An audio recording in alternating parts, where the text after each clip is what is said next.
Hey, hi, hello. What's up?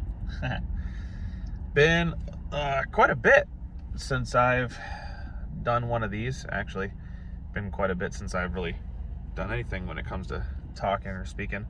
Been on a little bit of a break, but as usual, I've been thinking and wanted to hop on and kind of just talk about some things and open it up for your opinions and see what y'all have to say, because of course I'm always interested in what everybody has to say to these. But hope that your Christmas and your New Year started off well and everything has been going smoothly. Really looking forward to 2022 being a year of just change and an increase in hope and growth and maturity for everybody. We all can use growth and maturity in things. So but yeah, so enough of the babbling though. Let me kind of get to what else. Well, that was bright. Wow. Let me get to what I was talking about, or what I was going to talk about. But over New Year's I had a conversation about God and kind of who I viewed him as. And truth be told, it doesn't really matter how I view God. God is who he is, no matter how I view him or however anybody views him.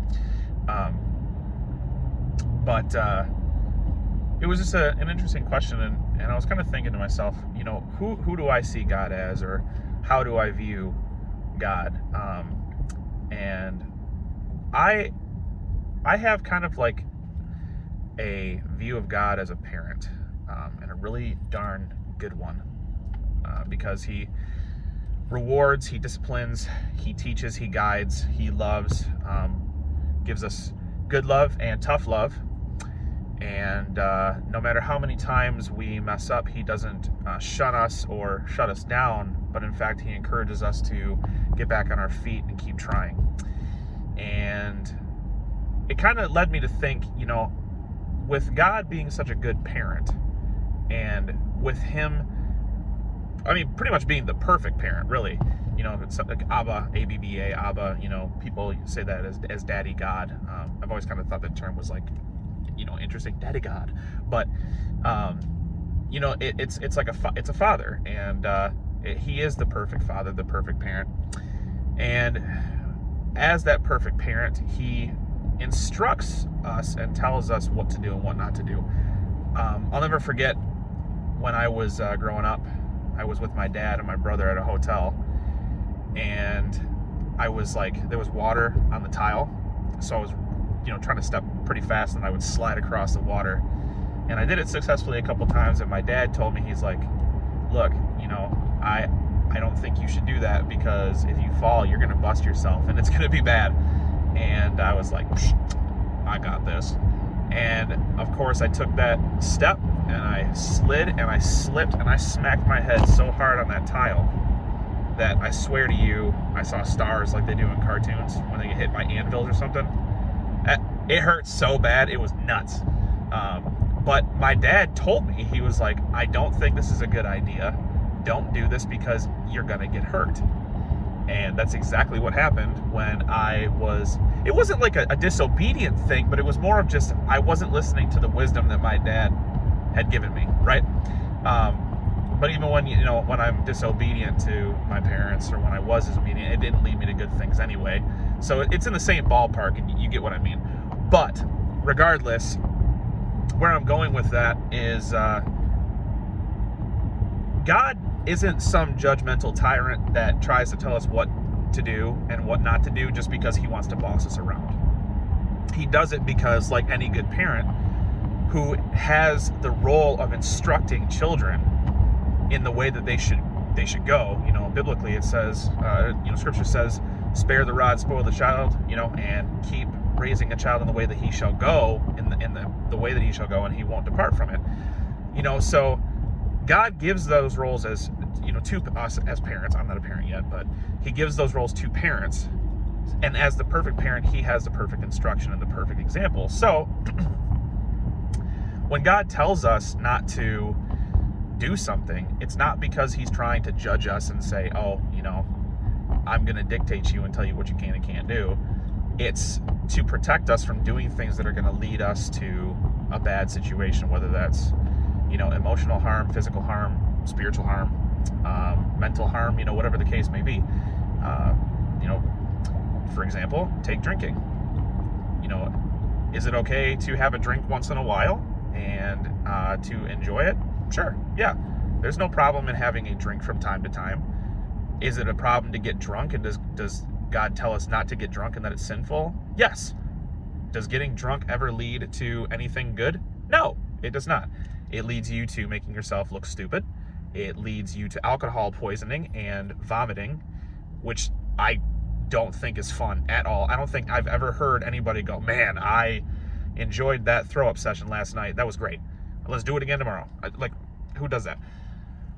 It leads to accidents, death of innocent people, drunk driving, i.e., or, look at sexual relations. Having multiple partners, does that lead to a good thing? No.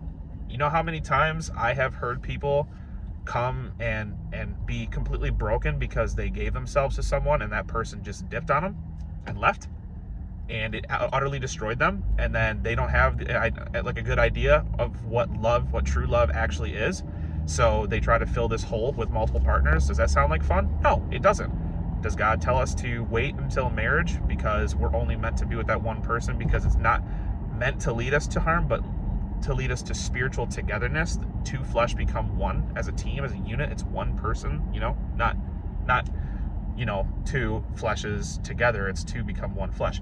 So that would be the perfect model of what sexual relation is supposed to do, because it's supposed to bring you together, not separate you and ruin your idea of what that is, of what sex is, what love is. So there's another example. How about doing drugs? Does doing drugs do anything? No, it does not. How many people die from drug overdose a year? A lot. I don't have the statistic up in front of me. Obviously, I'm driving, but you get what I'm saying, though. So when God tells us not to do those things, it's not because he's trying to dictate our lives. It's because he's trying to keep us from pain and from hurt. And because us in our flesh and our selfishness, we think that regardless of what God tells us to do, that we have things under control and we can just test the waters. Test the waters. Dip our foot in from time to time. I'm sure there won't be a problem. Everything will be great. But no, that never turns out the way that we think it does. So God is not some huge judgmental person who shuns you and hates you if you make mistakes, and he's not trying to dictate your life and tell you what you can and can't do because he wants to be the boss of everything you do. He gave you a life for you to enjoy it, and obviously every single person wants the best out of their life, living their best life. And to live your best life, you live your life according to what God tells us to do, because he has our best interest in mind. Come on. So, if you're sitting there thinking to yourself, no, God's this jerk who's trying to tell me what to do all the time, and if I don't follow this set of rules, and regulations, that he's gonna judge me and all that kind of stuff. That's not the case. The Bible is a good rule book and set of laws, not because he's trying to turn us into these mindless robots to just worship him, but it's because he wants us to have a relationship with him, and he wants us to have his best. And sometimes if you want to have the best life that you can, sometimes you have to say no, not just to what is wrong, but you have to say no to what is second best. We're not looking for second best. We're looking for the best. And the best for us is God's best. So, like I said, I just encourage you, if you're fighting against, God's best in your life, and you think that you can do a better job at dictating your life and figuring out what your next steps are, I encourage you to not do that. I encourage you to look to Scripture and look to God for your best interest, because, I don't need to tell you, you've probably experienced it time and time again, but usually when you take control of things on your own, the majority of the time they kind of get jacked up, and you know, that's no fun. So yeah, phone almost just flew off the off the thing. But yeah, you know, tell me your thoughts. Drop your thoughts in the comments or whatever, and let's chit chat. I think we really could use just time where we just talk about these things. You know, not argue and fight, and dictate, or not dictate, debate on them, but just, you know, just have good conversation. Anything's open. I don't care. You can believe in God, or you don't have to believe in God. You can tell me that I'm stupid and that I'm wrong, and that's fine. I mean, that doesn't not gonna bother me. I don't claim to know everything, but you know, I think I know enough. So, but yeah.